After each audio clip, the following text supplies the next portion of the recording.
Voilà, vous parlez de la haute rigidité et par Europlex haut sur une série donc critères SRS, c'est-à-dire 111 patients revus 2 ans après l'ablation du corset.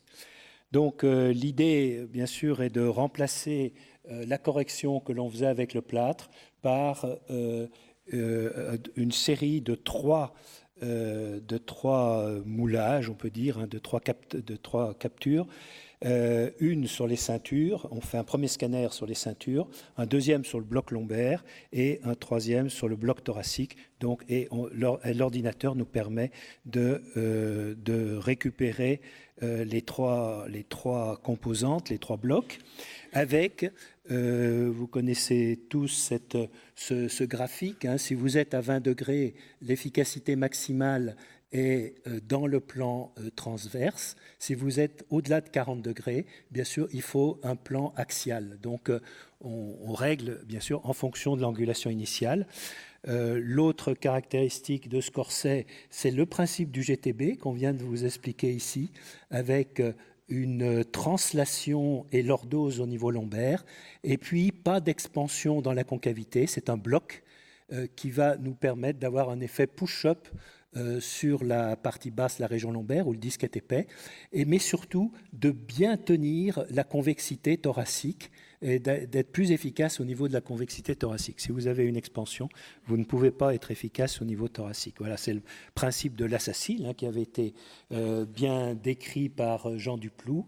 Vous retrouverez ça sur les anciens GS, on repousse en bloc la colonne lombaire et comme vous l'a montré Jacques Griffet, regardez la dérotation complète, c'est les mouvements couplés au niveau de la colonne. Si vous associez lordose et translation, vous aurez automatiquement une dérotation.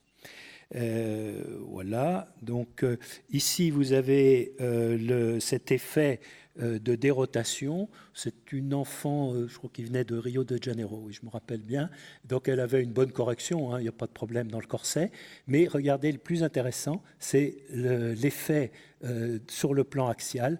Là, vous êtes à peu près à 20 degrés de rotation d'un côté, et sous corset, ça passe à 10 degrés de l'autre, c'est-à-dire 141% de correction, alors qu'on ne travaille que dans le plan frontal et dans le plan sagittal.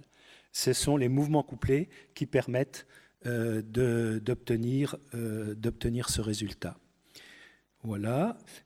Alors, les résultats globaux, donc 30 degrés au départ sur cette statistique, en corset 8,8, à l'ablation 17 et 19.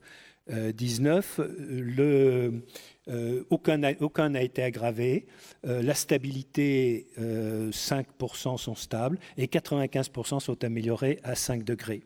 Là, vous avez la présentation des courbes en fonction d'un cut-off à 30 degrés, c'est-à-dire les moins de 30 degrés et les plus de 30 degrés. Et vous voyez que la rigidité du matériel est telle que on a exactement les mêmes courbes, que l'on soit au-delà de 40 degrés et en dessous de 30 degrés. Donc ça, c'est quand même intéressant pour les courbures les plus importantes. Et des corrélations entre la correction en corset, c'est ce que je vous disais en introduction, vous avez 90% de la correction qui est liée à la réduction en corset pour les courbures thoraciques, un petit peu moins pour les courbures lombaires. Comparaison avec les corrections habituelles des autres corsets, donc Chenot 43, on vous l'a montré, 48, 38, et là on est à 73% de correction en corset, et donc on peut espérer un résultat final un peu plus intéressant. Voilà un exemple de patient avec ce corset.